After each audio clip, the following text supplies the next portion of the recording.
The power play Phenomena. for the win. Yankees win. The Yankees win.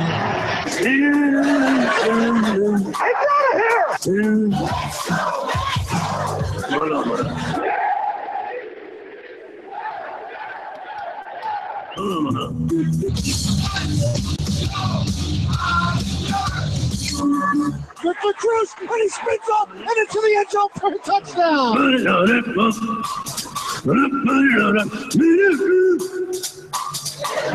It's a power play goal.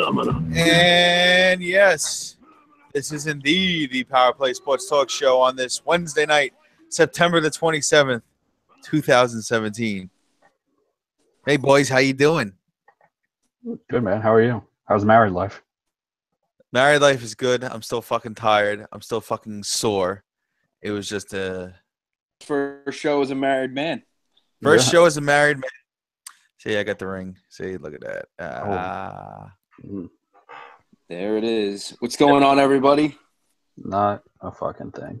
I'm still also recovering from this weekend. I think everybody still is. It's a long I got weekend. another It was one fun. coming up this weekend. So, Oof. oh yeah, it was definitely a lot of fun. Definitely Yeah, it's a blast. one for the books for sure. So But, where to begin? Where to begin? Where to begin? Where to begin? That's a really good question. This is probably something we should have discussed before we got on air. Yeah, But, fuck it. Yeah, right. Fuck it. I guess we could start with football, right? Sure. It's that season. As long as we don't talk about So- fucking kneeling or no national anthems. Yeah, I don't want to talk about that shit either. Okay, I'm so sick of hearing about it. I really am. Yeah.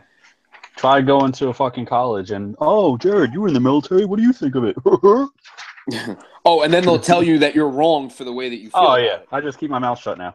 Yeah, no, that's what's best. Mhm. The only thing I would say about it is I'm really happy that it's unifying the NFL because it's really dividing the country like entirely. Oh, yeah. Country's entirely. screwed. Yeah. Country's Oh, screwed. absolutely. But let's talk about what happened on the field. Well, if you want to recap our picks real quick, I know this is from, week 2. So, Howard, you're in last. You went 2-3. Your losses were the Vikings getting 7. I don't remember who they played. The Vikings getting 7, the Rams minus 2.5, and the Packers plus 12.5 or plus 2.5. I don't remember what happened, but you went 2-3. Anthony went 3-2. I went 4-1, and my fucking Browns let me down. And I'm really starting to think I'm going to owe you guys 2 jerseys. Yeah, I definitely think you are. Yeah, They're 0-3 now. It's you know what it Jets is? next? No, they're playing. Whoever they're playing, I picked them to beat. I will tell you that. they're playing Because Cincinnati, there you go. That's like the only team that's looked as bad as them Yeah. so far. And I mean, I thought they had a legit shot to beat the Ravens. I really did. And then I think it was against the Colts, right? This past last week. Yeah. Yeah. I really that was the first game I picked them to win, even though they were the underdog. I picked the Browns in that week, and I don't get it. the Browns don't look good. No, they do not. I mean, They don't. whatever. That was my dark horse pick of the year, and they're clearly staying in the dark. Yeah, I mean, there was a. Go ahead, Howard. Shit now. I'll just say this: when I picked the Vikings that week, remember it was for starting, not Case Keenum, and That's right. I mean, That's he looked pretty damn good against Tampa Bay this past week. Yeah, he did. they did. And three. I had Stephon Diggs on my bench in every league, and I mean, I won all my leagues, so it didn't affect me. But another 55 points in C4, and I would have felt a little bit better going up against that guy over there, that guy Jared, the undefeated champion still. You know, I would have felt a little bit better, but I can lose at any time. I almost lost in week 1. I beat my dad pretty good, but Nick could have beat me this past week. if he made a few changes. Fucking Rufo's team, man. Jesus Christ. Rufo's team put up a lot of points, but I think his team is. I'm not. If I was him, I wouldn't be confident with Jordan Howard, with the emergence of Tariq Cohen. I mean, I when I look at his team, it's two players. It's Tom Brady and AJ Green, and they both completely went off. Yeah. Oh, they both went off against you. Yeah, that was rough. But I could lose that any week. I mean, my team, I'd never seem to start the right people. My efficiency this week for my starting lineup was below 70%. So I sat Gronk because I thought it was a Kelsey week. Gronk goes off. Kelsey has one catch. Right. So I sat T.Y. Hilton because Jacoby Brissett's the quarterback. T.Y. Hilton goes bananas. Right. So the only players I have in my starting lineup that I'll never sit are Julio and Gurley. True. Yeah, those are always starters no matter what. Yeah, definitely. But, so the standings are: I lead 4-1, Anthony 3-2, Howard 2-3. I already have my picks for this week, but we could. So do I. Oh, look at this! We are prepared. Yeah, sure. Who says we have to talk about a show before we start airing? Well, it's overrated. There was one guy that got shut the fuck down on my team by the name of Jay Ajayi, and that absolutely killed me. I have no idea what was going on with that game. Killed me for two reasons. Number one, I mean, you can't root for wins at this point as a Jet fan. I understand why people are excited about the win. You know, to beat up the Dolphins like that, it feels good. But at the same time, I mean, I'll put it to you this way. If Bryce Petty had that performance that Josh McCown had, I'd feel a lot different about it. Josh McCown he's a 38-year-old journeyman. He's not going to be our quarterback. So it's a useless win. It really is. If Bryce Petty goes out and has that game, we're not drafting a quarterback in the first round. I mean, you got to see how the rest of the season plays out, but sure, it gives you hope. It gives you hope. Yeah. And with someone, I mean, I don't know the rest of the draft, obviously with linemen, which we need desperately. True. Secondary, cornerbacks, which we need desperately. We do need a corner. Receivers. All of a sudden, we definitely need a receiver. We need a running back. Even though Curse doesn't look bad. He really doesn't. Curse is a good number 2. And Quincy would be a great number 3. True. And then, Robbie Anderson hasn't looked. I fucking hate Robbie Anderson. I hate him so He's bad. had moments. And he's from Temple. But I just. Yeah. I don't know. I think right now they don't want to. They're never going to get Petty a shot, regardless. It's unfortunate. So then we're going to finish the year like fucking 3-13. Probably draft Josh Rosen. And hope. And just do this all over again next year with a rookie quarterback. That's going to be the only difference. Yeah, I mean, right now it looks like there's definitely at least 2 or 3 teams that are worse than the Jets. The Niners. The Niners look pretty bad. They're 0-3. The Browns, again, 0-3. They look pretty bad. The other team is the Bengals. Jesus Christ. The Bengals, yeah. I don't know if they would draft a quarterback, though, because I feel like they're very loyal to who they have. So they won't. They also have A.J. McCarron. Oh, yeah, that's true as well. Yeah. So they're deep there. The Browns won't because they just drafted Kaiser. I don't know about. I really don't know about that. I really don't. I think they're sticking with Kaiser. Absolutely. I think you got to see how the rest of the season plays out. Yeah, the Browns won't. I don't see the Browns going after a quarterback. Doing the same thing a few years in a row, like they've done before when they drafted. No. What was his name? It was and then Manziel, and then was it Brady Quinn? Wasn't Brady Quinn drafted? Brady Quinn, yeah, and then Manziel, and other guys. It's just, I think they got their guy. I think they go for probably some skill positions, probably a wide receiver, probably some defense, maybe an offensive lineman. They need a wide receiver bad. They need a wide receiver. Well, the Niners definitely need a quarterback. The Niners absolutely need a quarterback. I think they're going to be going after Cousins in free agency. Yeah, I mean that's a possibility. And then if they go after Cousins, then I think that they'll keep C.J. Beathard, who they drafted this year, as the backup. So I mean, if you look at the teams that are going to be in the top 5, top 10, there aren't a lot of those that'll be drafting quarterbacks. I really, really, really think that the Panthers are going to think about drafting a quarterback because I think they're getting really, really fed up with Cam. Cam looks terrible. Derek Anderson's not good. He's So not played well. I think they're going to – I mean, they started off the season 2-0, I think. Then they got crushed by the Saints. But Cam just looks off. He looks off. I mean, I don't know if because he completely changed the style of offense for that team. They're turning into a, protect Cam, don't let him run, check down type of quarterback. And I just think you got to let him go. Just let him loose. Let him run. Let him do whatever. If you want to get the ball in McCaffrey, put him in the slot. Right.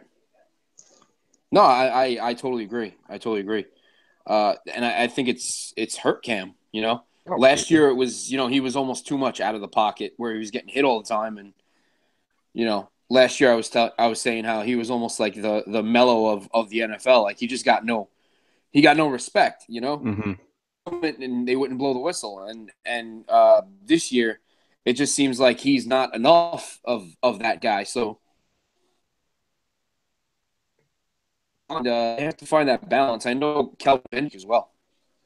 Yeah, I mean the Greg Olsen injury kills him. That's that bad. Hurts Cam's Broken foot. Yeah, so that definitely hurts Cam's value.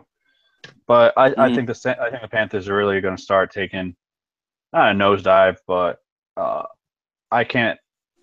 don't think they're going to finish the season better than 500 with the way Cam looks. The defense is playing better than I thought it would, especially the secondary. But I just realized I forgot about an 0-3 team. Who are we missing? The Dolphins? The Dolphins 0-3? No, they're 1-2. They're 1-1. They beat San Diego week 2, and then they had the week. They missed San the first Diego, week. Los Angeles Chargers. They missed the first week. Who are we missing? That would be the team that shares the building. Oh yes. Fucking abomination of football. Fucking New York Football Giants. Wow. They are terrible. If you would have told me at any point this year that the Jets would have a better record than the Giants, I probably would have laughed in your face. I think we just lost Howard. We did lose. We lost Howard for a second there. Howard, you with us? You back, Howard? Howard's having some problems tonight. All right. Yeah, the Giants look fucking awful. Horrific. They're terrible. The linebackers, they are terrible. Yeah. The running game is non-existent. The Eric Flowers has got to be the worst football player. He's got to be the worst starting football player in the NFL. He's got to be what? The worst starting football player in the NFL. At doing his job, yeah, he's I don't terrible. Even arguable. The fact that they're blaming Eli for any of this, I think, is ridiculous. Mm-hmm. They have the weapons. He just needs a little bit of protection. We just got a text message from Howard. I'll read it. I don't know what the fuck is wrong with my computer tonight. Let me try one thing. Keep talking, though. Yes, sir. So. Yeah, listen. I think you look at it. You look at a game like Philly last week, and all of a sudden, Eli's finding his receivers in the end zone, and they're making big plays, and all of a sudden they have a lead, and that's where you're kind of sitting there going like, all right, if the Giants are going to win this game now, they're going to do it on their strength, which is their defense, and then their defense lets them down. Has to be an area of concern because. At that point, you handed the defense a lead. You're supposed to hold that lead. And basically they let the Eagles go right down the field, tie it back up with a touchdown.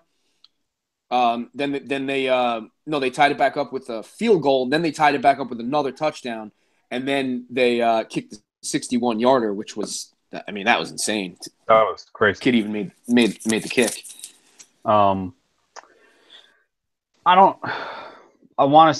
First of all, I'm fucking.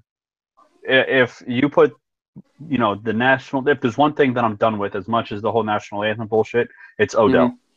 Mm-hmm. I can't fucking take this kid anymore. No. With the comments and the celebrations and the bullshit, I don't.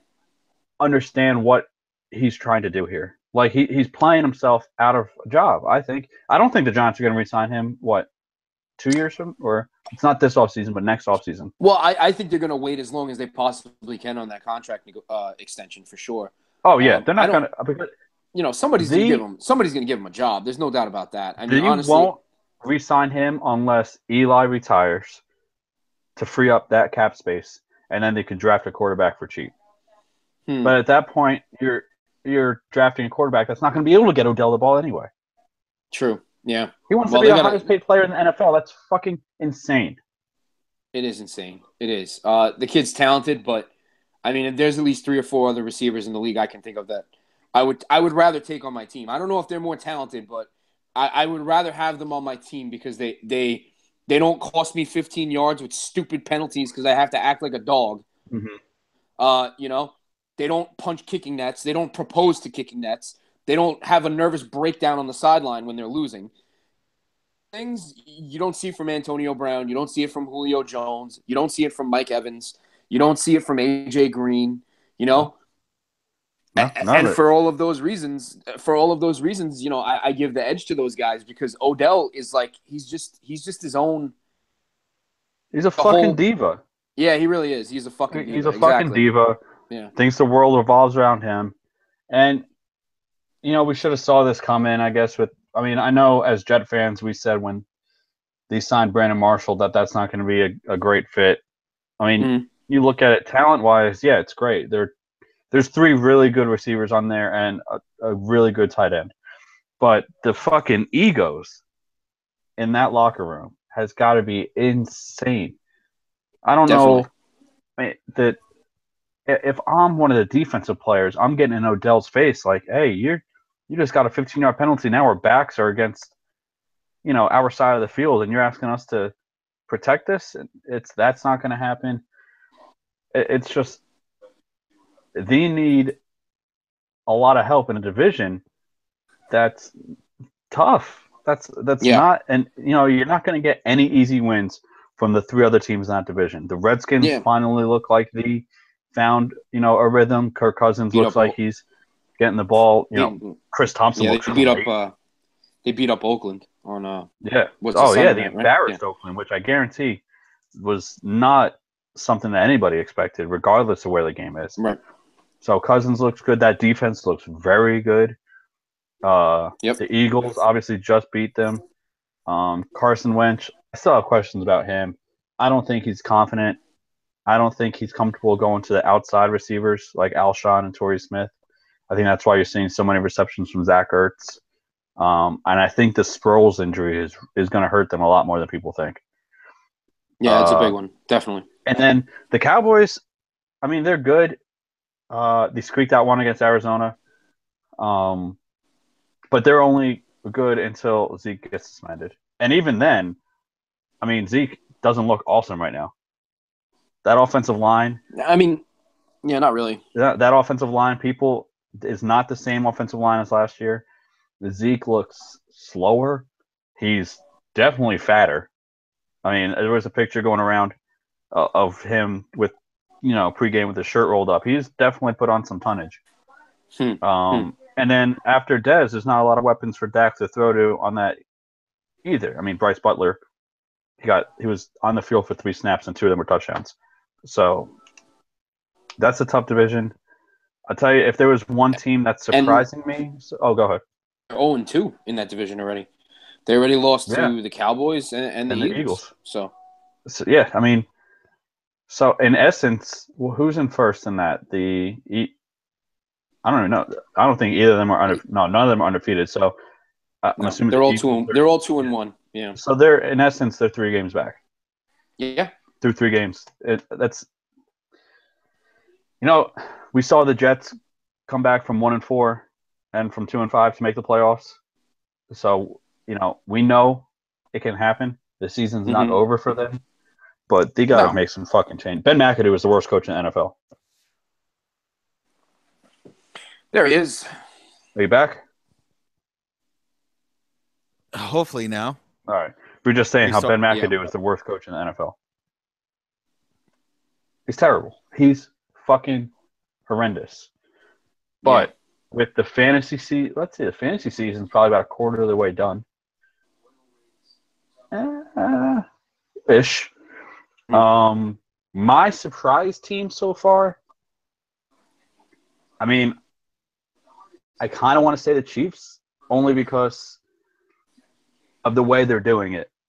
No one, and Kareem Hunt is not going to keep this up. It is impossible to maintain what he's doing. He's not. It's not going to stay going. No one expected Alex Smith to do this. Okay, the defense looks amazing. Sure, I'm interested. I can't wait to see once they start getting into the division, when they play at Denver and they have to play at Oakland. I think those will be good games. I think the Bucks are surprising for the wrong reasons. Agreed. They look terrible. Yeah, they do. They look terrible. I don't know if it's a Hard Knocks curse or what, but they look awful. I don't know. And these rookie running backs this year, we hyped them up, and they are not letting us down at all. No, Dalvin Cook. Yeah. Yep. So I was just Dalvin about to Cook say. looks amazing. Kareem Hunt. Even Fournette in Jacksonville. Fournette's handling the workload. Mixon when he touches the ball, which it looks like it's going to be more now. Yeah. He looks good. Tariq Cohen. The only one I could really say that's been slightly disappointing is McCaffrey. Well, and even McCaffrey had over 100 yards receiving last week. So he's playing. He's playing well. It's just for some reason it's not passing the eye test. I think he's being overshadowed by everybody else, by all these other rookie running backs, and I think this is good. I think it's good for fantasy, and the NFL. I think they needed this influx of youth at that position, because that position was, it was Le'Veon Bell, David Johnson, Zeke. But you go into next year, redraft leagues, and you're thinking about, is Kareem Hunt up there now? Is Dalvin Cook up there now? Does David Johnson come back from this injury and be as dominant as he was? Is Zeke still Zeke, even though he's fat and his offensive line isn't as good? So it's nice to see. It's something. It's a rookie class that we haven't seen in a few years since the wide receivers 2014. For sure. But should we get into some picks? Yeah, we could do some picks, sure. For the spreads, I figured we could just go off our Yahoo league, the Yahoo Pick'em. Definitely. Yeah. All right. I don't know who wants to start. Howard, you want to start? Oh, sure. You got music. All right. I got some, of course. Okay. I try to do some producing if my shit doesn't freeze again, as I think it might have just now, unless Jared's just not moving. I still hear you. I hear you. Oh, you see me? Okay. I hear you. All right. I don't have you. I don't have this. Yeah, you're fine. I don't know what the fuck's going on. I gotta try to get a Wi-Fi enhancer or something here. Let's see. I had it up and then my computer closed. That's what she said. Let's go. All right. So my first game. So we're going 5 games or 6? 5. 4. Now we go 4 regular, 4 and an underdog, and an out of the box. And out of the box. 4 and an out of the box. Okay. So the first one that I'm going to go with is going to be the Thursday night game. I'm going to take Green Bay, giving up 7 points to the Bears. It's just coming off what they came off of. I think they just go ahead and I'm not going to say overly blow out the Chicago Bears, but I think they win by maybe 10 points to 2 touchdowns. And Aaron Rodgers is Aaron Rodgers anyway, so it doesn't really matter. But give me the Packers laying 7 against the Bears. Yeah, I'm also taking the Packers for my first game, giving up the 7. If it was at Chicago, I might think about it, but I think that the line is being impacted by the fluke that was the Bears beating the Steelers. I don't think the Bears are good. I think Mike Lennon's terrible. I think that Jordan Howard is not that good.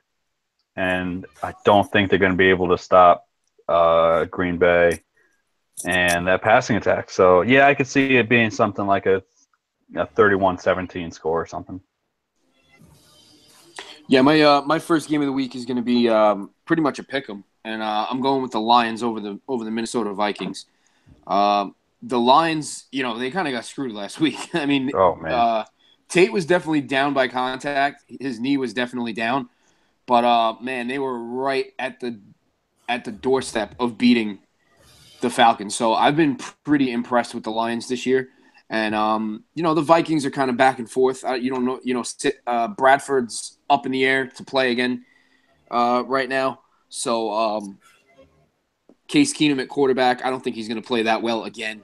And I also think the Lions' defense is much better than the Tampa Bay Bucs. So in basically what is a pick'em, I'm going to take the Lions. All right, in my second game, I'm going to jump around a little bit. In lieu of what other bets were made this past weekend with my father, I'm going to dig the Giants even deeper. Yes, they had a nice little comeback against the Eagles. Yes, I didn't get to say what I wanted to say about the piece of shit that is Odell Beckham Jr. I am going. Did we just lose him again? I think so. He's going Tampa Bay. How suspenseful is that? That's where all that's going to. Tampa Bay, and they are giving 3. Yeah, it's like a field goal. It's like a field goal game for them at home. I think we definitely lost him. Yeah, his hand is just shit. That's all I got. All right. Well, I guess I'll go next. I'll skip ahead, and I also have the Vikings-Lions game on my sheet. However, I am picking the Vikings. Like the Vikings? I do. I think it's going to be very high scoring. Mm-hmm. I think it's going to be very high scoring, which is good fantasy-wise because I have Stafford. Howard. Oh, I think Howard's back. I think that Keenum is going to be able to do enough to keep him in the game, and I think that someone like Dalvin Cook is going to be able to put him over the top. I think they definitely have the edge as far as running backs go, and I don't know if there's anybody on the Lions that's going to be able to cover Stephon Diggs. I mean, he has looked unreal up to this point. And I like the Vikings defense. Well, you know who's having a really, really good season, like underrated, is Darius Slay. Darius Slay is good. Darius Slay is really, really good. He has looked really, really good. They move Diggs around a lot. Diggs will play out of the slot if he needs to. Plus, even if Diggs is covered, who's going to cover Adam Thielen? Mm-hmm. So I also like the Vikings defensive line against the Lions offensive line. I think the Lions offensive line will struggle against the Everson Griffin, Brian Robinson, Daniel Hunter. But I still think it's going to be a relatively high scoring game. So I'm glad that you picked the Lions. That has a little side bet going there. I am taking the Vikings. Okay, fair enough. I have a couple of out of the boxes this week, but one of my out of the boxes is Miami and New Orleans, the Dolphins this week. New Orleans defense is not very good, and they're also notoriously not a very good road team. I know that they're probably getting the short end of the stick, even though they're home because of what happened against the Jets. But I like the Dolphins this week. I think the Saints defense is leaves a lot to be desired. I could see, Ajayi going off this week. I really can. So I think Cutler will get things figured out. He's a veteran. He looked a little shaky, but I definitely like the Dolphins at home against the Saints. Plus 2.5. Yeah, plus 2.5. Yeah. I put that down as your out of the box. No, that's not my out of the box. That's not. Oh, nope. Man. Nope. All right. It sounds like it is, but I have another one that's out of the box. okay. Is Howard with us? Can you hear me now? Yeah. Oh, there he is. Man, you are on a All different computer and everything. Yep. Went on my laptop. Fuck this shit. I got to do some work with the studio computer, so I'm on my laptop. Fuck this. We assumed you were picking the Bucks -3 with that whole. Yes, I was picking the Bucks -3 just to bury the Giants even more and fuck the Giants. Go to 0-4. Season's fucking over. Get rid of the fucking piece of shit Odell Beckham with his fucking peeing on the fucking hydrant, trying to say that, oh, I'm a dog. No, you're a fucking loser. You're a fucking That's what I am. shit. I can't fucking. I'm a dog. That's what I am. I'm a dog. He makes a. Don't get me wrong. The 2 catches he made was fucking amazing. Amazing catches. But you know what? Don't act like a fucking jackass. So, yeah. So that was my third pick. My second pick. Sorry. My second pick. Well, here's what you missed. I picked, since Anthony picked the Lions against the Vikings, I picked the Vikings over the Lions. Okay. Which I personally think me and Anthony should get a little side bet going on that. But we'll talk about that after we're done. And then Anthony is grocery shopping or something. Anthony, No, He gets getting something some to ice, drink sorry. there. getting cereal? That sounds like you're pouring cereal. Anthony picked the Dolphins, getting 2.5 against the Saints, and that wasn't his out-of-the-box pick. So, Wow. you could go ahead and give us your third game, Howard. Let me see where I'm going to go with my third game. Because I got a couple of games here that I think one may be out of the box, but I don't want to do that one yet. You know what? I'm going to go easy here. My third game, give me the Seattle Seahawks at home, where they are a different team, playing 14 against the Colts. The Colts have looked good with Jacoby Brissett, but they're still nowhere close to where they would be with a healthy Andrew Luck and somewhat of a reputable offense and defense. They've looked better. Fair. Let's just put it that way. Yeah, no kidding. That's fair. They have looked better, but I think Seattle at home is just on another level, and I'll take Seattle laying 14, even though they lost to the Titans last week, but it was on the road. But give me Seattle laying the 14 against the Colts. I was looking at that game, and I'm pretty sure that might be like my most confident game in the pick 'em pool. But with the points, I didn't want to touch that. The Seahawks have not. I don't think the Seahawks have looked that good at all this year. So I didn't touch that game. My next game is going to be, I'm picking New England -10 against the Panthers at home. Just got done talking about how Cam hasn't looked the same, about how Greg Olson's hurt. I know fat boy Kelvin Benjamin is also shaken up.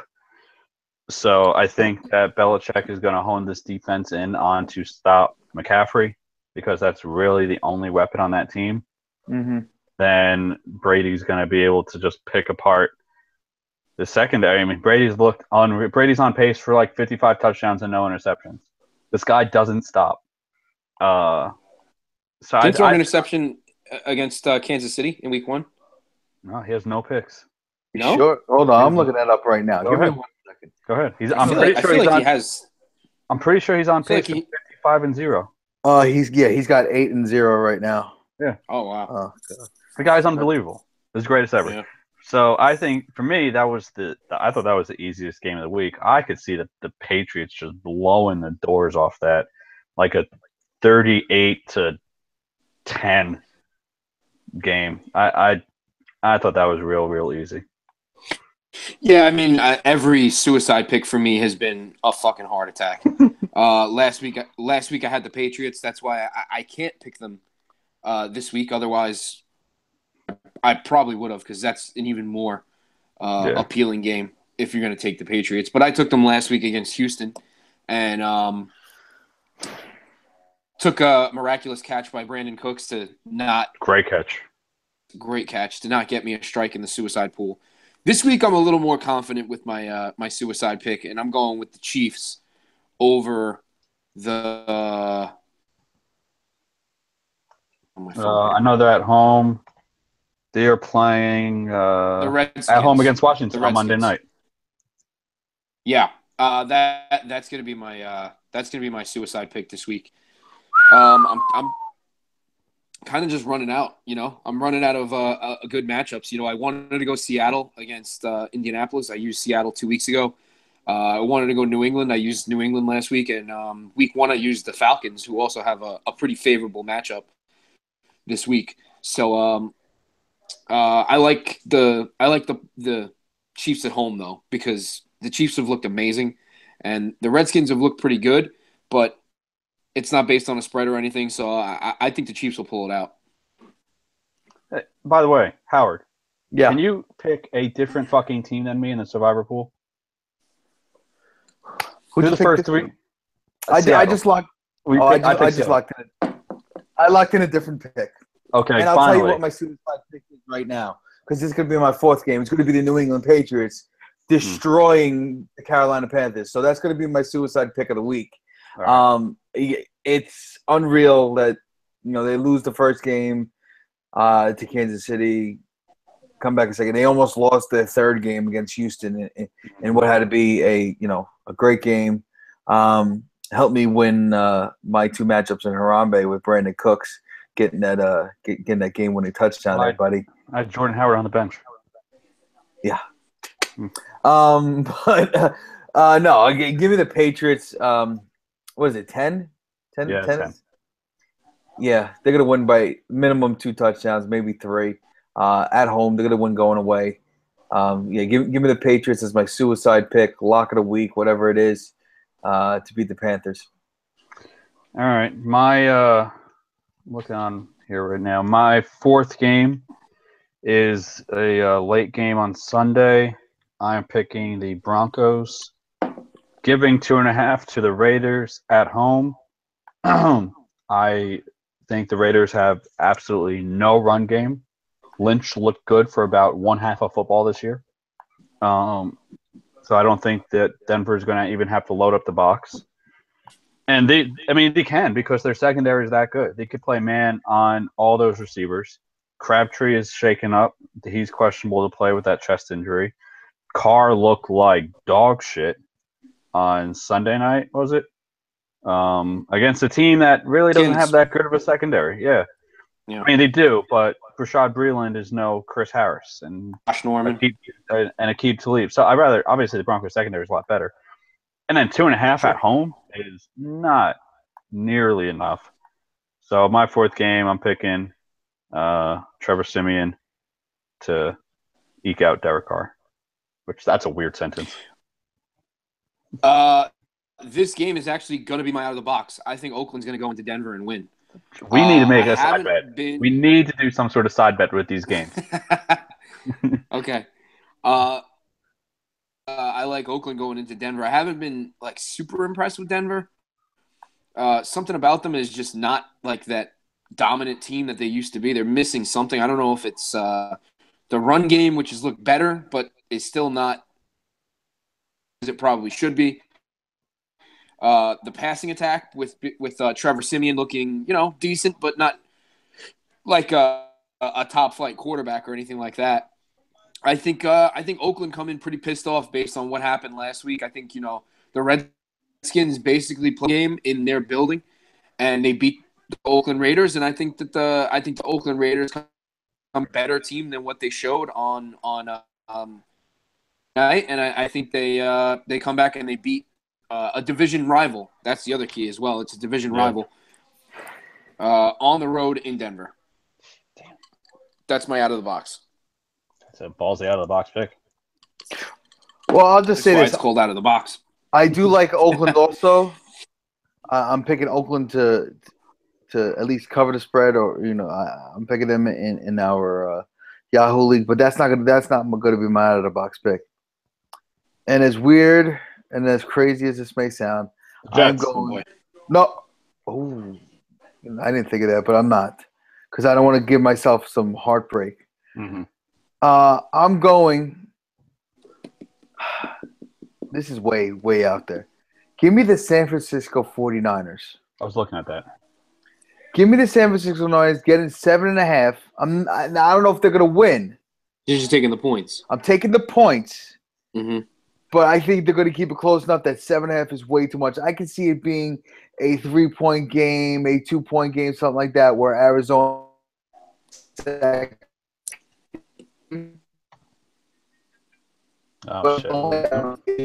just not look good. I think, did we lose him again? I think Sounds like it. the Niners are just There he is. young. Back? I'm back Holy now. shit. I don't know Oh what my the fuck's God. going on. I don't know. All right, you're back now, sort of. No, you're give good me now. Just give me the 49ers out of Got the it. box. My I got a headache. out of the box is Take it. from the same state, has the same spread. I'm taking the Rams to go into Dallas with the 7.5 and be very competitive. I think the Rams Mm-hmm. have looked very, very good. I think the Cowboys' run defense is poo-poo. They could get to the quarterback, but they don't have that good of a run defense. I think Gurley can expose them. I think that Sammy Watkins can go off because they don't have a top-flight cornerback to cover him. Sean Lee might be one of the worst cover corner linebackers in the league. As good as he is against the run, he might be one of the worst cover corners in the league. So I think that either Gerald Everett or Tyler Higbee can have a good game. And then I like the Rams defense. I think they're going to shut Zeke down. And like I mentioned before with the Cowboys, if you could put a safety over the top, if you could put Maurice Alexander over the top of Dez, then Dak runs out of options real quick. So I like the Rams. I'll take the points, but I wouldn't be surprised to see them beat the Cowboys in Dallas. That's my out of the box. My fourth and final game, not including my out of the box pick, is I'm taking the Eagles on the road against the LA Chargers. The Chargers just find ways to lose. It's very strange. They're not a bad football team. They just find ways to lose. Whether it's Day-One Koo missing a field goal or I think they just got blown out last week, right? They played the Chiefs and Rivers had 3 picks in the first half. Yeah, and it just got destroyed. And then week 1, they lost to was it the Rams? I don't remember. I don't remember now. But yeah, they're going to be 0-4 pretty much is what I'm saying. So yeah, I like the Eagles. They have a very good defense. They play well at the end of games. I could see this being one of those games that comes down to a field goal. I'm getting a point. So, no, I'm giving up a point. So I'll give up the point with the Eagles on the road. All right. Those are the picks. Some good picks. Yeah. Anthony going way out of the box on some of his. I told you this week is one of those weeks. Oh yeah, but if you stick with this for your confidence pool on MFL, then you might be the only person to win a few games. You could catch up super quick. Yeah, I fell behind last week because a couple of my big games I just didn't hit. And last week was terrible for everybody. Yeah, I figure a lot of people didn't hit on a few of their big games. I know Chicago upsetting Pittsburgh. That was huge. Yeah. I know I'm trying to think of the other ones. Green Bay almost lost. That would have people. I'm looking at the results right now from last week. Mm-hmm. Denver losing to Buffalo. Yep, that was a big one. Yeah. That was, let's see, me, Howard, Nick, my dad. Well, everybody in the league except for Tommy all put double-digit points on that. Only one person picked Jacksonville over Baltimore. Right. Right. Only one person picked the Jets. Who picked the Jets? I don't know who. Who picked the Jets? Oh my God! Only 2 people picked the Vikings over the Bucks. Yeah, because the Bucks look so good in week 2. No one picked Buffalo. No one picked Chicago. No, I wouldn't imagine that they would. Only 2 people picked the Saints over the Panthers. No one picked Washington.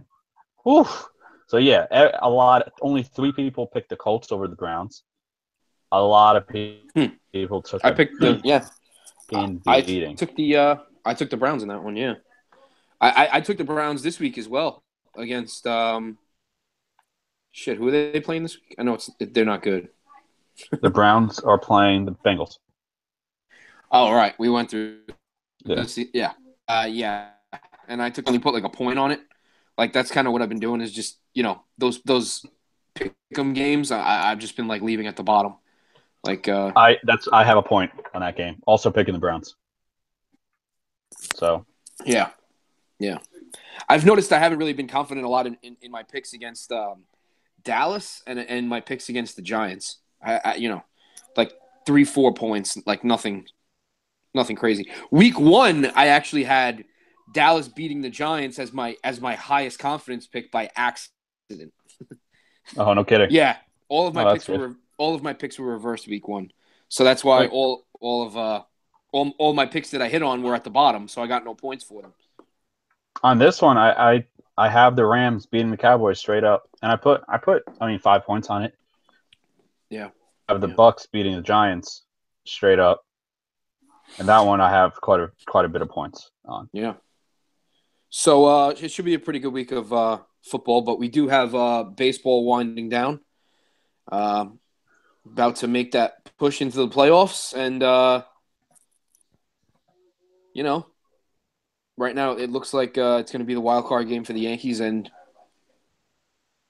that's where they are. I actually don't know what the score is of the game tonight yet because I've been in the kitchen. Well, I just about have put myself in the position of waiting to the playoffs start because they seem like they're going to be the home. I mean, they clinched home field for the wild card. So I've given up on the division race. The fucking Red Sox don't lose. Well, they've lost. They've lost. Actually, I think it's 3 straight now. Have they? So what are we back? And they're playing. And they're 2.5. We're 3 games back with the play, and they have 4 games with you. And I believe a game out of best record in the AL. Okay. So Houston has something to play for. So I don't know, man. With the Rays, I'm not. The Rays don't scare me. I'm sure we can sweep them. But the Jays, last time we played them, they took 2 out of 3 from us in Toronto. So they're always a pain in the ass with that lineup. Whether it's Donaldson or fucking Batista or Kendrys Morales or Kevin Pillar, one of those guys. Somebody's always going to break your heart in that lineup. So, and the Red Sox have pretty much found that out this week because I think they lost 2 out of 3 to the Jays this week, something like that, and now they have like 4 left with Houston. So their schedule's it's not easy, but it's gonna take it's still gonna take like an epic collapse to get to the division. And on top of that, I think in order for us to sweep the Jays, we're going to have to throw our best pitchers this weekend.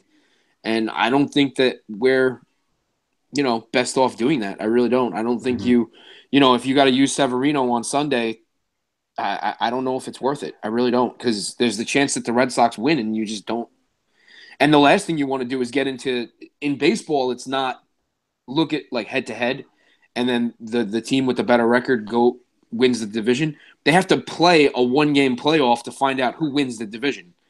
Yeah. So now you have to waste Severino, and you have to go into the wild card game with Sonny Gray instead. And then if you do win the wild card game, I mean, you're talking about CC Sabathia, Jordan Montgomery, or Jaime Garcia being on the mound for game 1 of the ALDS against potentially Cleveland or Houston.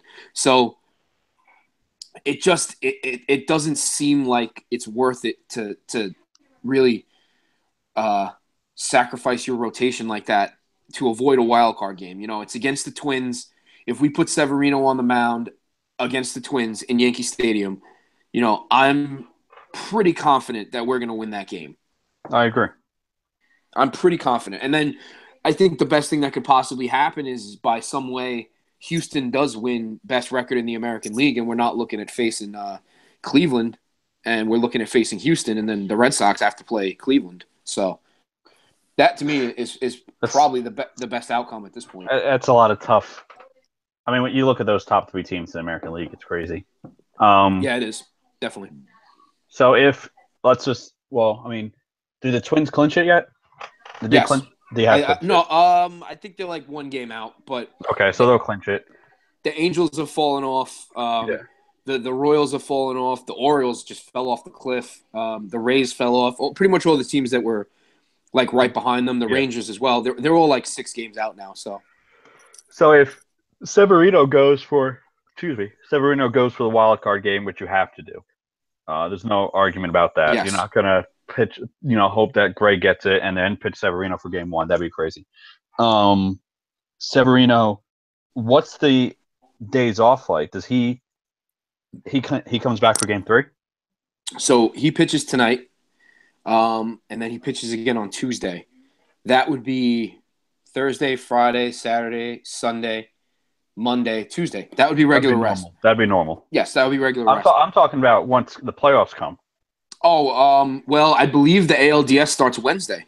It starts the next day. So that would put Sonny Gray on the mound for game 1. I'm not messing with Tanaka game 1. I have to, I got to get a lead in that series before I put Tanaka on the mound, to be honest with you.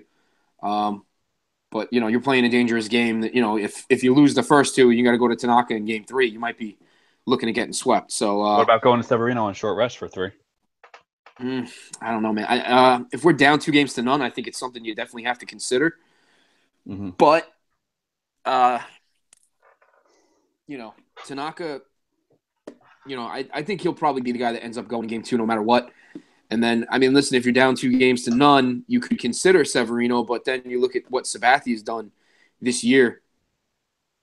When we lost the game and the next night he came back, I think he's 9-0 with a 1 point something ERA. His numbers are ridiculous in games after we've lost, or games to break a losing streak, something like that. See, I'm just looking at the schedule for the postseason. So the Yankees, if they're in the wild card game, they play Tuesday. Then they won't play again until Thursday. So it'll be. That's good. Oh, they do get a day off. Yeah. Oh, okay. See, I thought they went straight to Cleveland or Houston. No, because they're doing the AL wild card on Tuesday. The NL wild card plays on Wednesday. Okay, so game 1 is on Thursday. Game 2 is on Friday, off Saturday. Game 3 on Sunday. Is that what it is? Yeah. So then you're looking at Wednesday, Thursday, Friday, Saturday. You could do Severino. Rest. You could do Severino, and 4 days rest. 5. I think if you're down 0-2, you have to. Listen, if you're down 0-2, I think it definitely changes things for sure. Definitely. You're talking about that extra day off. That's 4 days rest. I think that's fine. 3 days rest is a little iffy for a young pitcher who's thrown a lot of innings this year. But if you're down 0-2, honestly, I don't know. I think I might have some confidence in Sabathia in that game. But I would have a short leash, obviously.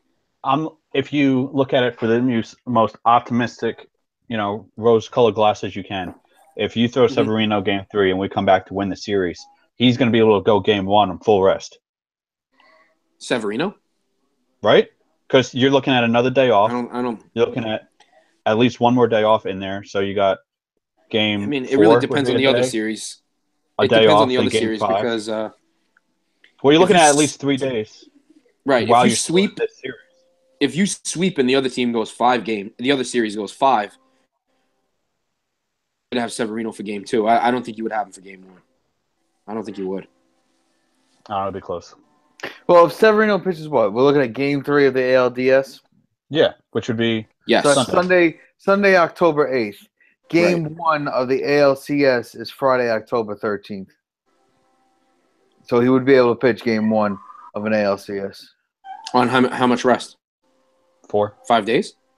Monday, Tuesday, Wednesday, 4 days rest. See, for that reason, I think they would throw Gray on regular rest and then throw Severino game 2. I don't think they would really mess around with pitching him on short rest just because he hasn't done it. He's not pitching Anthony. He's not pitching on short rest. If let's say 3, so that's Sunday, October 8th. So he has Monday, Tuesday, Wednesday, Thursday. He pitches every 5th day. The 5th day is Friday, October the 13th. Oh, you made it sound like he was pitching on 4 days rest. Okay, I got you. He is pitching on 4 days rest. He pitches on the 5th day. They pitch every 5th day. Oh, okay. So it would be on regular rest then. So he'd be able to go game 1. Yeah. I mean, you would If have he to pitches game 3. but that would mean they would have to sweep, and that's No, if he tough pitches to- game no, 3, tough he's not to see. pitching again in the series. Yeah, exactly. That's the only game that he's So pitching in the doesn't series. Yeah. Because he's pitching the wild card, and then game 3. I'm assuming if we're down 0-2 on this, if we're I up got 2-0 and going for the sweep, fuck no, I don't have him pitch. Oh, Absolutely okay. not. Oh, I do not have. see, I thought. I got you. I thought No, that's I'm what you were saying. Is No. Okay. If we're up 2-0, you could throw fucking Yeah. Jaime out there and pitch Severino game 4 on full rest. I don't. That's fine. House money. Yeah. Yeah. No. I hate that I term. definitely agree with I that. hate definitely that term. agree. I fucking hate that term when it comes to sports. Nah, it's definitely there's no house money in a short series like No. that. You give them one game and all of a sudden they win another game and now you're, it's game 5 basically and your back's against the wall. It's win or go home. So Yeah. no, I totally agree. I totally agree with that. And how he lines up in the postseason. Any idea who we're scheduled to look? Oh, these fucking bites that I got in Connecticut are killing me. Any idea what we're looking at for Minnesota? Who's going for them? Oh, I think it's Irvin Santana. I think that's who they're going to throw at us for sure. It doesn't scare me a lot, but he does have the potential to just shut us down, which, hey, it's one game, man. It's one game. Severino can go out there and get bombed in the first inning. Like, we don't know. Our whole season can end with one. That's the scary thing about the wild card. And again, that's why I would not all hopes on the division just yet. But I honestly have to look at it like I'm not altering my rotation and I'm not throwing guys on short rest and I'm not wasting Severino for that potential wild card game at the long shot that we're going to win the division. I just can't do it. Like, if Montgomery is lined up to pitch on Saturday and we're a game out, I mean, just pitch Montgomery and let the cards fall the way they fall, because it's also not even really in our own hands, like, to lose. And the Red Sox are still a pretty good team, so it's not like we can just count. Not like we can just count on them losing. Now they are playing a good team. They're playing Houston, who's played way better since the Verlander trade. So the Red Sox are up right now against Houston. Toronto, they're up 4-3, but Toronto I have one more with Toronto. Toronto has 2 men on, and they're only in the third. Jesus. Okay. There's no score in the Yankees Rays game right now, so Severino and Matt Andriese, I guess, are dealing tonight. The Indians and Astros also both won. So already, right? Sorry. Yes. Well, the Indians are winning 1-0 in the bottom of the fourth. The Astros won already, 12-2. Gotcha. Yeah, the Astros have been scoring runs like crazy. And that keeps that division race that best record. Yeah, the best record race close, which is key, because if Houston has nothing to play for, then they're just going to go in and they're going to play the series and they're going to get ready for the playoffs, and they don't care whether they win or lose. But if they care whether they win or lose, like the Red Sox pitching hasn't been good. It just hasn't. Sale got beat up again last night.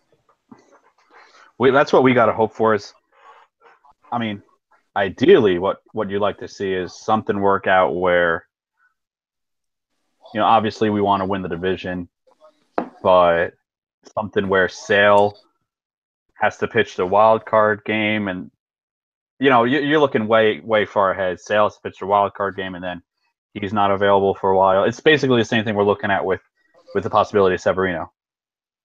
Mm-hmm. So that's looking way ahead. That's just, we're still, like you said, 3.5, whatever we are, back the wild card. So, of the division. We're 3 out with 5 left to play. Yeah, that's and that's with Boston winning right now. Yes, yeah. So that was as of last night. We were 5 out. Well, 3 out with 5 left to play. So. Well, it's been a successful season. I definitely did not expect this whatsoever. I didn't expect a lot of things. I think all 3 of us kind of expected Severino to take that next step. I don't think Well, speaking for I'll me, be honest. I didn't think he was going to be this good. No, honestly, I didn't. I absolutely wanted to continue the experiment of him as a starter because he's 22, 23 years old. Like, I just don't think you give up on a guy that young as a starter. As well, we saw it. But for him to come back and basically be one of the top 3 pitchers in the AL, to be the best pitcher in New York right now, that's pretty. That's a pretty crazy jump to make. Sure, no one And you think, expected that. and you think about how much crazier this season could be if Tanaka were actually having a good season. We would have had the division in hand by now. Absolutely. But if Tanaka was having a good season, who knows if he would have went out and got Gray or, I mean, I think we still would have because it was a favorable deal, and we have him for the next 2 years. It's not just it's just not a 1-year thing like Frazier or Garcia, which in my opinion was still a waste of a trade, but whatever. I think that I do no way did we think that Judge was going to do what he did. No, not especially after he ended the season last year. Howard, you've known me for what 5-6 years now. About that long. And you know how like into the prospects I am. Like I remember when we were watching when they drafted Judge. Yes, we were actually. We definitely were. It was the first year player draft, and I was like, I think we might be the only 2 people on earth watching this. But the Yankees had 3 first-round picks that year. They took Jagielo, they took Ian Clark in, and then they took Aaron Judge. 2 of the 3 have been traded, turned into I guess you could say Canely and Robertson with Clarkin. He was part of that deal. And Jagielo was part of the deal to get Chapman. And in a roundabout way, kind of part of the deal to get Gleyber Torres because we flipped Chapman for Torres and re-signed him. So my point that I'm making is I've followed Aaron Judge for a very long time in the minors, and I could not have told anybody ever that was going to happen, that he was going to hit 50 home runs, set the rookie record for home runs in a season, or drive in 100 plus. I mean, I figured at one point he would drive in 100 plus because he was a slugger.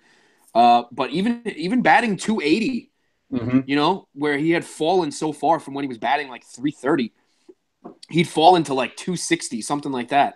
So to be all the way back up to 281 now, the conversation has begun, and I think it's warranted as to whether he is the AL MVP. I think up there. I think he's top 3. I don't remember. Shit, I don't have the numbers in front of me. Altuve? Yeah. It's Altuve. Altuve's hitting like 330 or something like that. Something ridiculous. But he's only got about 25 home runs and 80 RBIs. Doesn't he have like 130 runs or something insane like that though? Well, he's a leadoff exactly. hitter, so. In a great lineup. And I think he's got like 35 stolen bases as well. Altuve's got crazy good numbers. And I think the one argument you can make for Altuve is that the Astros are a better team than the Yankees. They won their division. And if you ask anyone who the unquestioned MVP of that team is, it's Jose Altuve. Sure. As great as Judge is, you can't say that Judge is the unquestioned MVP of the Yankees. I mean, you have Severino, Didi, Gary Sanchez. Yeah. I mean, Didi, to me, is the unquestioned MVP of that team. You can even, go to a guy like Chad Green, who has and to win a lot of close games. So the whole point I'm making is that I think it's Altuve. As much as I'd love it to be Judge, I think it's Altuve. The only thing that's really going to win Judge the MVP are the numbers. It's going to be based on numbers and numbers alone. Also, and this is from a voter mindset only, he's already going to get Rookie of the Year.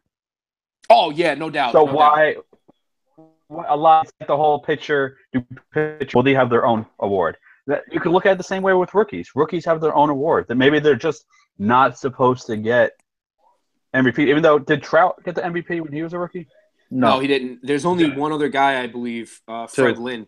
Oh, it's 2? Who's the other guy? Ichiro. Ichiro. But he don't count. He was 35 years old when he came into the MLB. Yeah, it counts because he was voted the Rookie of the Year and he got the MVP the same year. So it counts. That's an outlier. for I agree. obvious reasons. But So Fred Lynn of the Boston Red Sox, I think it was 1975. He won MVP and rookie. All right. Well, I mean, I'm just looking at it through that argument. I don't think he'll get it.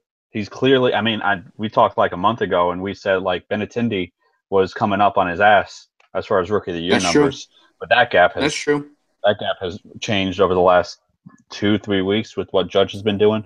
Yeah, once Judge got hot again. Exactly. But this is a top of the lineup that's nice now and I know he slowed down, but if Hicks can get hot again like he did when the year started, and you could put him near the top of that lineup, and then you still have Didi near the middle. If Clint Frazier is going to be on the bottom of the lineup, Todd Frazier, I don't even think fucking terrible. Yeah, but you know what? His glove it's honestly worth it just to have his glove out there. It really is. I don't think Clint Frazier is going to get much playing time, to be honest with you. He has gotten playing time against lefties with the expanded rosters, but he's not going to be on the postseason roster. I think they'll probably only take as far as the bench goes, if you're looking at a lineup of Bird, Castro, Didi, Castro, Frazier, Headley at DH, Sanchez behind the plate, Gardner, Ellsbury, and Judge in the outfield. So you probably have Hicks, Holiday, Romine, and Torreyes on your bench. That's probably the lineup that you're looking at. And then if you have a lefty on the mound, then they'll probably get Holiday into the game as a DH. Or also look like shit. Yeah, I mean, listen, Holiday's on a 1-year deal, so I don't expect him to be brought back. I don't expect Todd Frazier to be brought back, even though his defense is very good and he does have some clutch hits. But I think it's still time to open that spot for Glaber next year. Exactly. Even if that means starting with Headley, and if Headley slows down or struggles at some point, and then you bring up Gleyber Torres. I think that's the way you go. Me personally, even I know we spoke about this last time we were on the show. Greg Bird is heated up, but I would Eric Hosmer. Supposedly the Red Sox are going to be all over him. Like they're going to be trying to pay him a lot of fucking money.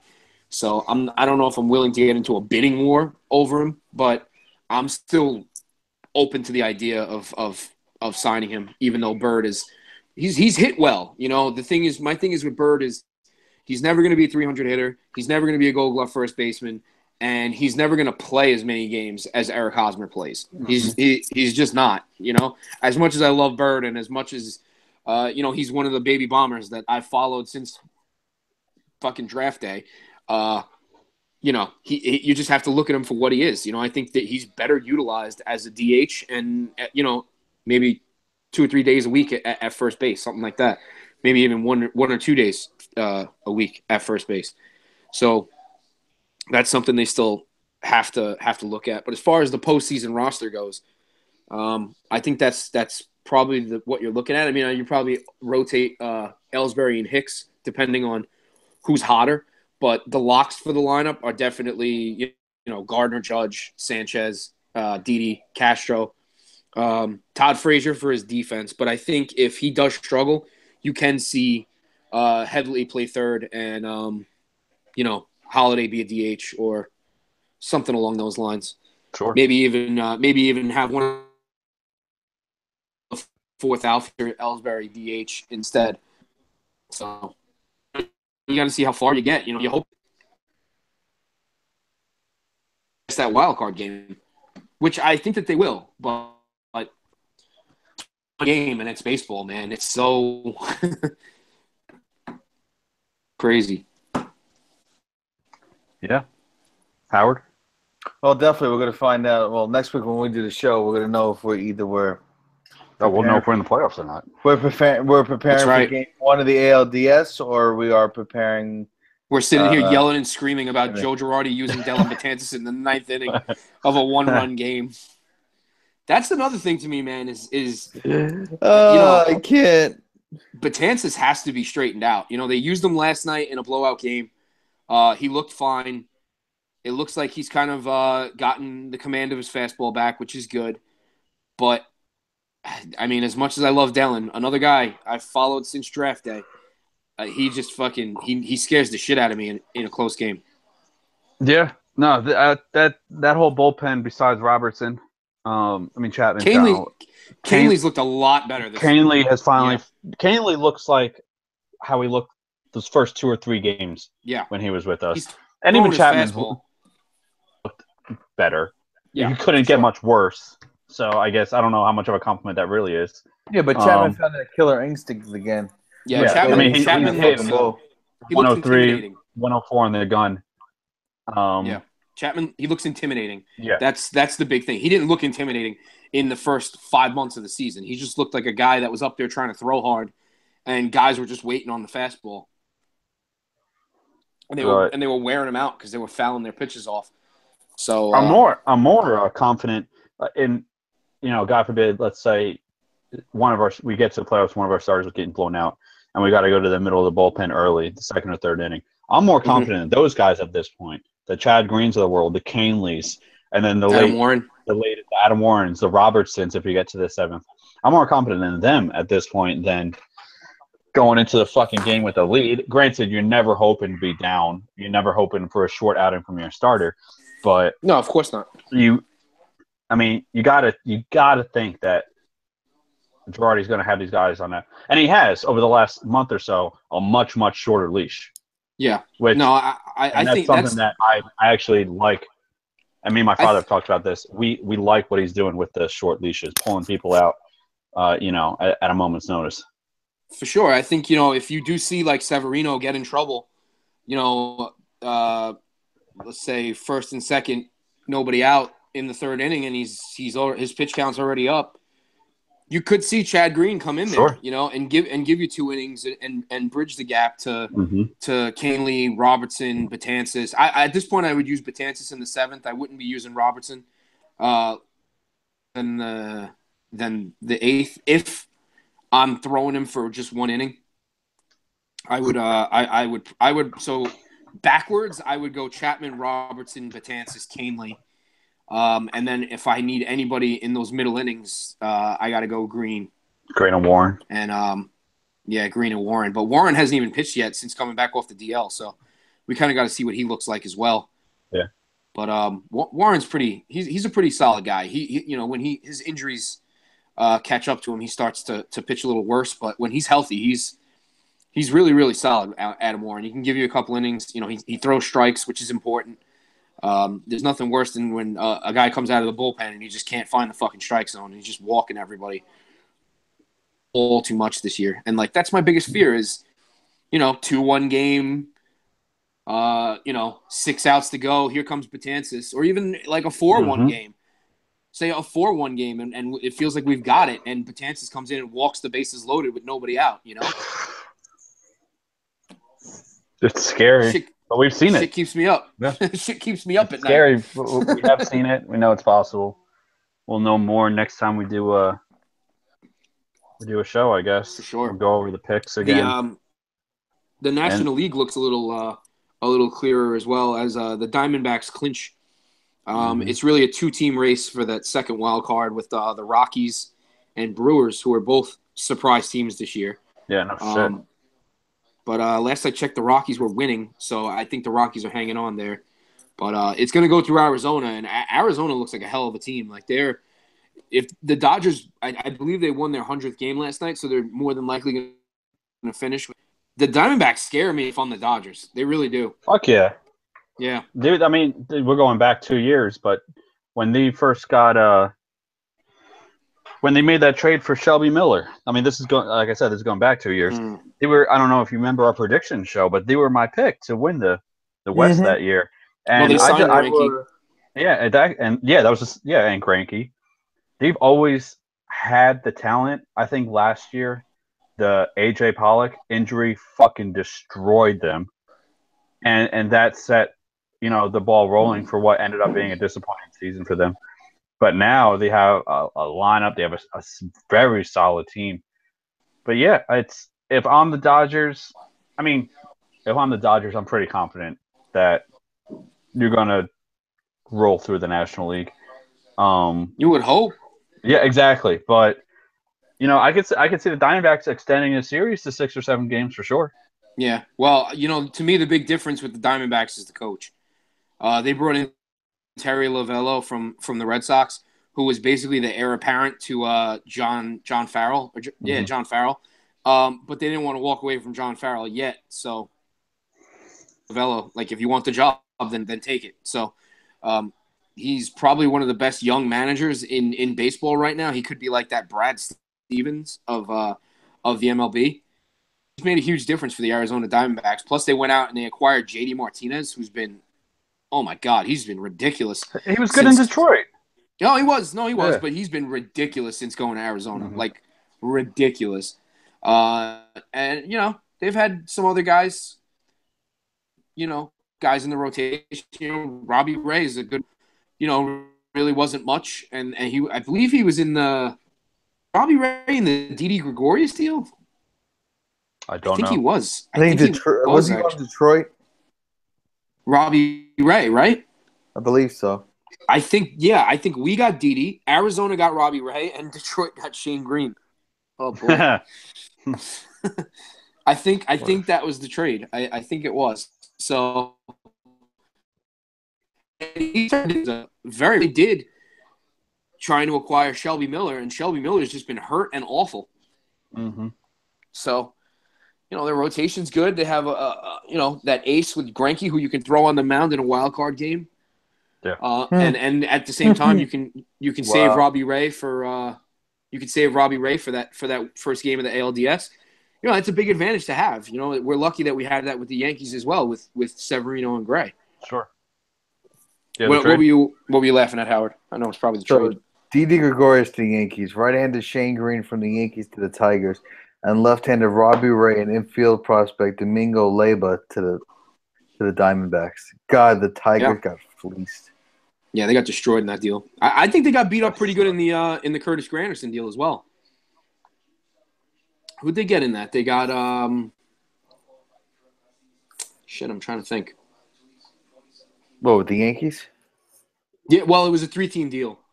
Didn't the Diamondbacks get Ian Kennedy in that deal? I think. I'm sure Howard's looking it up. Yeah, I'm looking right now. Give me 1 second. Hold on. Tough to find that one because it's about the most recent one. I know where to look. I got it. Give me 2 seconds. Okay. Baseball reference. What we're talking about. What the fuck? Verlander has been ungoddamn real. With the Houston Astros. Since he's gone over to Houston, since we're talking about trades. And I looked at the prospect package that Houston gave up to get him. That definitely was not in the cards for the Yankees. It just wasn't. All right, so I got the Granderson deal. Okay. So we got the Detroit Tigers, the Yankees, and the Diamondbacks. The Detroit Tigers sent Edwin Jackson to the Diamondbacks. The Yankees sent Phil Koch and Austin Jackson to the Tigers. That's right. It was Phil Koch and Austin Jackson. Then the Yankees sent Ian Kennedy to the Diamondbacks. The Diamondbacks sent Max Scherzer and Daniel Schlereth to the Tigers. Oh, okay. So you know what? The Tigers did pretty well. They did pretty well in that trade, actually. Yeah. With not so much Austin Jackson and Phil Koch, but Max Scherzer. Yeah, that's pretty good. I mean, they did let him walk away in free agency, but pretty well in that deal. That's why I couldn't remember. I forgot about him being on the Tigers altogether, to be honest with you. Mm-hmm. But wow. We calling it a night. Speaking of, I was going to bring up Melo. I was going to bring up Melo real quick. Just about to say, speaking of trades. Yeah. Goddamn horrendous. Knicks make just the worst possible trade they can. Couldn't even get a first-round pick. No. I don't think OKC had a first-round pick, to be honest with you, because they traded for Paul George earlier in the offseason. So I think they traded their first-round pick. So I think the next best pick that they had was Chicago's second-round pick, which should be like 32nd, 33rd, something like that overall. So I guess that's the whole idea, is that they just got whatever they could. Yeah. And then yeah. Did Wade sign with Cleveland yet, or is that still waiting to It's happen? about to happen. Okay. I think it did happen, to be honest with you. But I posted about that today. That there can sign a perennial all-star for fucking pennies for nothing. I'm not doing it this year. The people aren't watching the NFL because of some protests. I'm protesting the NBA because of this fucking. There's 4 teams that are good. I'm assuming it's 4. I don't know. Let's see. It's the Cavs, the Thunder, the Warriors, and the Rockets. I leave anybody? Oh, the Spurs, I guess. Yeah, I mean, you always got to count the Spurs, but I think they're drastically worse this year. Yeah. So what? They didn't really. What about the Celtics? Oh yeah, you can't forget about the Celtics. Okay, so there's 6. There's 6 Kyrie teams. Irving. I mean, yeah, there's like 2 teams in the East and there's 3 teams in the West, but even still, I don't know how great OKC is going to be, just because I know how great Westbrook is. He's never really been the best team player, I'll say. He's a guy that needs the ball in his hands to really generate offense. So going to be Olympic Melo, where he just kind of hangs out around the 3-point line, waits for a shot. I don't know. I guess we'll see. I'll have to see it to believe it. And other than that, I mean, the Wizards could be pretty good, but they really didn't do anything to drastically improve their chances there. They still have Wall and Beal and pretty good Porter, in the NBA. Doesn't fucking cut it with the way that these teams are built. Super teams. Yeah. Pretty good in the East is still hardly, a 4 seed behind the Celtics and the fucking Cavs. So a 3 seed. And that's going to be your Eastern Conference Finals. Yeah, and you know what the finals is going to be. It's going to be – I mean, I do believe that there's a distinct possibility that the Cavs could get knocked off in the Eastern Conference Finals this year by the Celtics. Kyrie Irving just has like that ice in his veins. Mm-hmm. And if they need him to make a big shot, he'll make it. I know that. I've seen it, But as far as what the finals will be, it'll definitely be Golden State. Nobody has eclipsed Golden State. I had this debate with a couple of guys at work.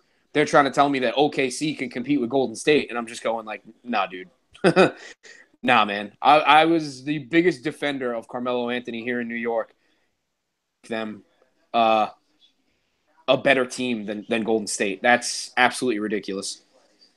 They have a good starting 5, but their depth is fucked now because they made that trade with Chicago. They gave away Oladipo.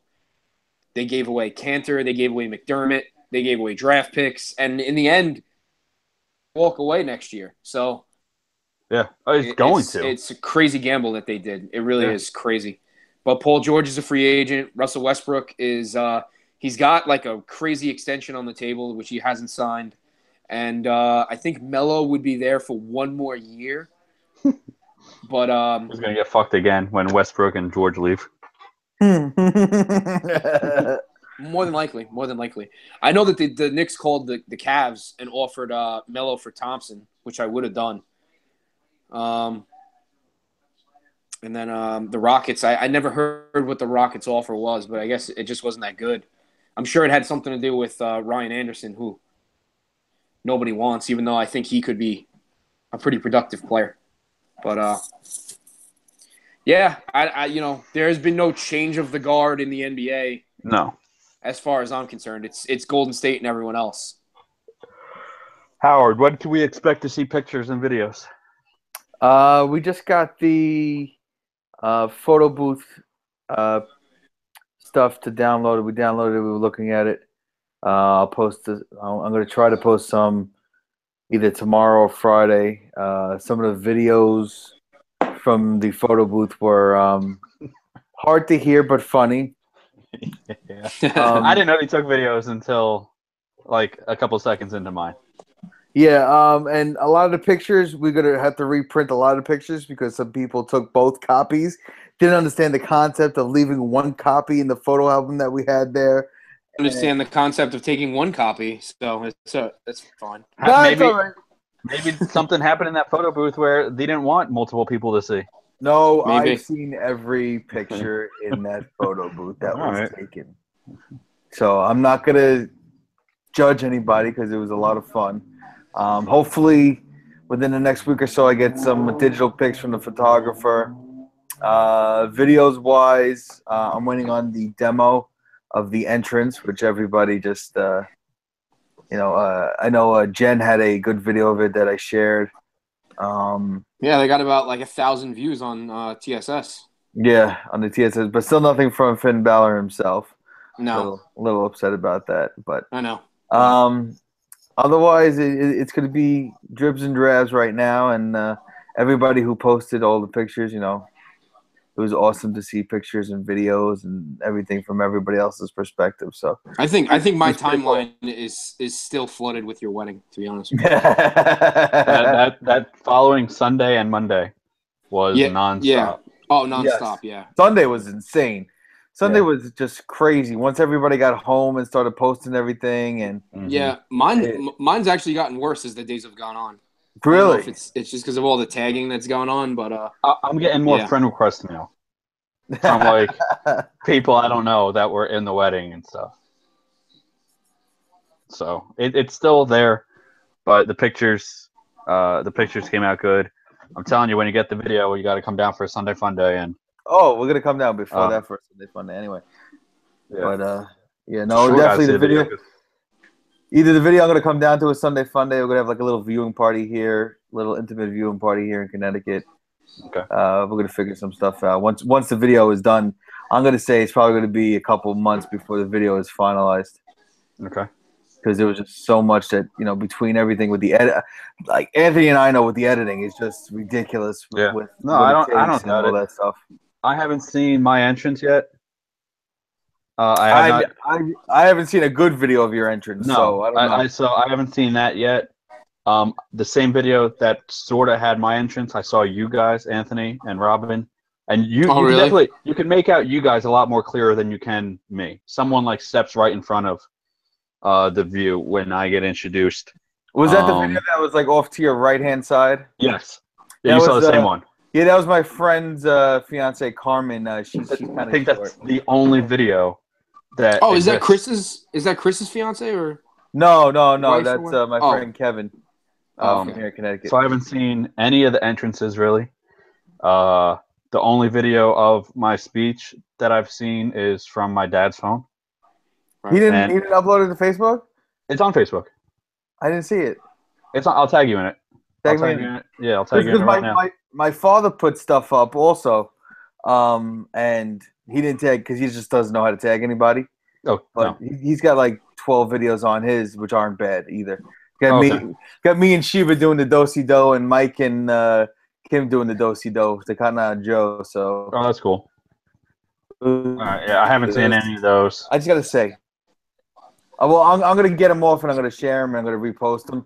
But let me just say, Mike Rufo, fucking life of the fucking party. That's all I'm gonna say. He was everywhere and fucking sweaty and just insane. So sweaty. Insane. Here's the speech. All right, I'll tag you in it now.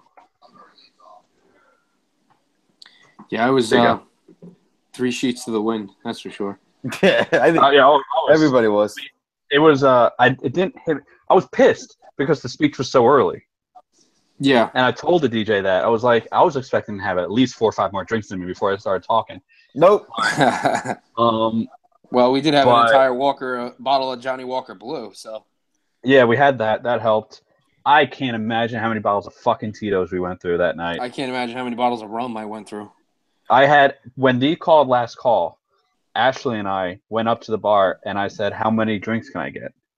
And it was the girl, and it was the girl bartender who was cool as shit. And she goes, "I could give you 3."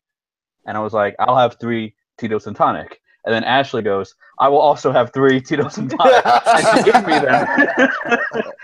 So I had 6. I downed 6 of them in the last 15 minutes. Oh God!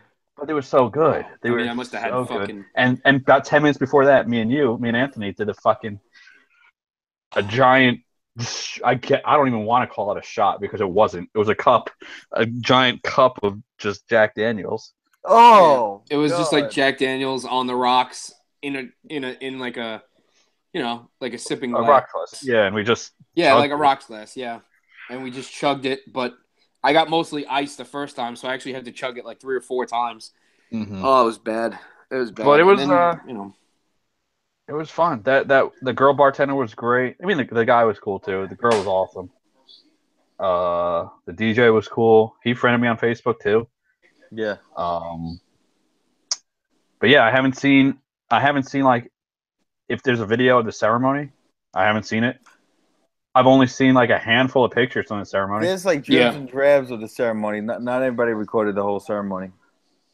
Okay, so I want to see a video of the ceremony because I want to see me, Anthony, and my dad walking down looking for these fucking bees. That's the only thing I'm curious about is how we looked trying to play it cool while being scared for our lives. It's funny because when I was walking down with your sister, I was looking at the rock path and I'm going, they fucking lied to us. There ain't shit here. And coming back, you saw him? Coming back, we were like, oh, God damn it. There's so many bees. So I was like, all right, Robin, we're gonna floor it. Like, we're going to go quick up this rock path. And then we get stopped in the middle because everybody's taking pictures right in the middle of the rock path. So now I'm like looking around and I'm like, fuck, there's so many bees. It's so fucking scary. It was. So scary. It was. It was. There's a couple of good pictures of the ceremony. I like the one that your sister put up of you standing there with me behind you. Yeah. I think it's like as Kim is walking down. Yeah. So I like that picture a lot. But I'm interested to see the professional ones when they're all done and edited, and the video is going to be great. But it was a good time. It was a lot of fun. Like I told my dad, I mean, if you take fucking Karen and Tommy, not even Tommy, Karen out of the picture, I don't remember the last time I saw everybody that happy. Yeah. Yeah, true. I mean, there was no fucking drama. No, none whatsoever. It was just. Wasn't there some drama with Gerstein? I thought. Yeah, well, that's been handled. The dog is fine. Kobe. But it was about Kobe. Kobe got real sick. Oh shit! I didn't know that. But she's fine now. Everything's okay. Good. So good. I mean, other than that, but that was not wedding. That was not part of the wedding. That was outside influences. Nothing happened at the wedding. Even with that on his mind, he was still like dancing and everything. He was partying like a rock star. Everything was fine. So that's it. It ended up being, an awesome time. It ended a lot sooner than I thought. It was a pretty quick wedding. When they said last call, and the guy said, "All right, this is the last slow song," I had to do a double take because it did not. What was it? 11 o'clock. It did not feel. Last call was like 10:30. There you go. So it just. I mean, as soon as we left the groom suite, it was all fine from there. Yeah. Because we weren't worried about getting dressed anymore. We weren't worrying about fucking pictures in the back anymore. We're just, all right, this is what we do, and we're just walking, and then we're partying, and we're fucking eating. It's good times. I just ate my fucking dinner from there last night. Really? Because I had 2 bites of my fish, 2 bites of my prime rib. I had one little thing from the dessert table. One little fucking Rice Krispie treat and a fucking chocolate fountain. I had absolutely nothing else. Kim had nothing from there. We had nothing. When they called for the dessert, me and Robin were the first people over there. And we look around and we're like, why are 2 of the fittest people here the only ones at the dessert table? I know. It's crazy. And then she started on one side. I started on the other. And we got a little bit of everything. We back with buckets full of food.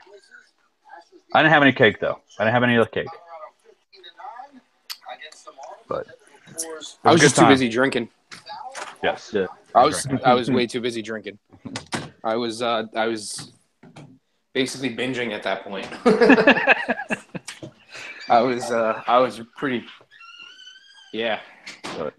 Good job, Howard, with that one. Thank you. I don't know which one's next. I don't know what the fuck is going on Absolutely. in December. I don't know either. But I know in May, that wedding is going to be fucking bananas. And that wedding doesn't end till 1. Oh, I can't fucking wait. That wedding is going to be. I gotta make another speech for that. I gotta make a speech at the rehearsal dinner. I'm not looking forward to. But I got an exam tomorrow. I gotta go study. By study, I mean I'm probably gonna play video games. So we'll get together next week. Yes, sir. All right, Yes, sir. Good night, ladies. Thumbs down. Thumbs down.